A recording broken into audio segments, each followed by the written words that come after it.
What's up, guys? We are back and we're ready to wrap up the Macedonian scenarios. This is the third one called Smash the Weary. Thanks for checking in today. So, as normal, we have warbands of equal denarii. The enemy player is again the defender, and the Macedonian player is the attacker. And Macedonians do have a smaller deployment, just like in the previous one, kind of a refused flank. And then the defender gets to deploy across the board here. But let's take a look at the setup. So the defending player deploys all their models, and then followed by the Macedonians, and the Macedonians have the first phase as well, which I think is that's 3 for 3 now across these scenarios. So again, you get to, as the Macedonians, and possibly due to Alexander's superior strategy or whatever, you get to see everything the opponent's going to put out and where and how, and then you get to deploy afterwards to best suit your needs, and then you're going to also get that first turn. So again, you're going to have that momentum going in there, and if you can win the second turn, you can pretty much pick your spots if you have enough cavalry and other things to get across the board and get a potential charge in. Now the map, the way they have the terrain looking there, might suggest maybe a stream or a river and a bridge or so. But again, deploy the terrain to your heart's content, something mutually agreeable, of course.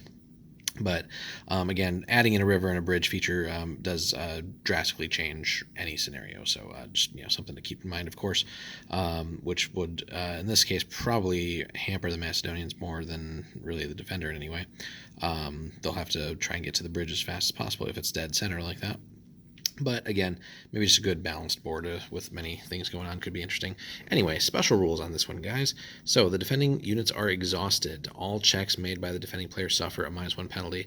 So that's not a typo. That's apparently what it is. So that seems to be in place for the whole game. So all their checks, literally all of them, apparently doesn't specify anything specific. So all of them are at -1.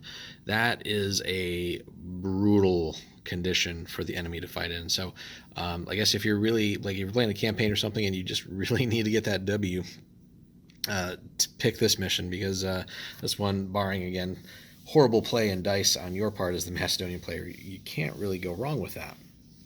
So this takes really awesome units like Romans, the Spartans, and other things like that are just really tough to begin with, and makes them a little bit more average. But average units kind of go from average to bad, and then bad or not so good units are kind of just almost, I don't want to use the word pointless, but kind of just cannon fodder at that point. If a lot of your units are just rocking a +1 to melee, for example, that goes away. So then they're just having to roll natural 6s. Same thing with a lot of the missile troops out there, where it's just +1 missile. Well, minus, or not -1, but you're back to 6s, and then long range you're looking at 7. So I mean, you're just not going to do much.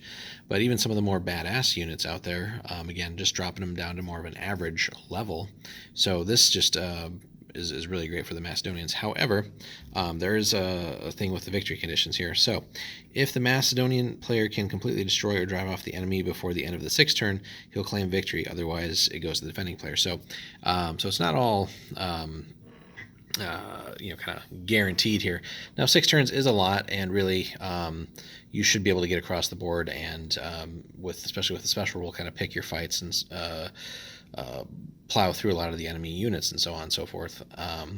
But that being said, you are on that clock, so really if the enemy can spread out and drag the game on and so on and so forth, or even just the dice come up good enough for them where they start taking a few of your units down and just kind of gets into more of a slugfest, then those 6 turns, that the time is going to be in their favor on that. Again, as things drag on, and you will still lose some models. It's not like a -1 is just the end of the world. But so that being said, that's going to be a tough one, because you could get really close and feel like you're winning the whole game, for those 6 turns. But then, if you didn't manage to get that condition satisfied, the enemy just wins. So no matter how much you may have beaten up on them, if they're not completely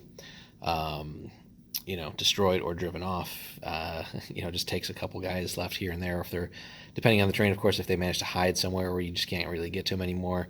Again, if they spread out really far, that's just going to be rough and kind of frustrating. So you're going to have to still go in with a solid game plan as the Macedonians. Use, again, some of those just good troops that you have, like the the pikemen and so on, backed up with your, again, very awesome cavalry, and then just solid missile troops to box them in, whittle them down, be very strategic about that. Destroy things, break them completely, get them to run off the board. Don't follow up and follow through when you commit to fights. Don't just take it easy like that. So, but overall, it's a fun little mission, especially again for the Macedonian player for the most part. But that being said, there are going to be armies out there that will test you and so on and so forth, and that's a great thing to see. So, but that wraps everything up here. So leave us a comment, guys. How have you enjoyed this mission or not enjoyed this mission so far? Let us know in the comments. Leave us a like if you could. Subscribe if you haven't. Hope you guys have a great day, and we'll see you in our next series, which will be the Persians.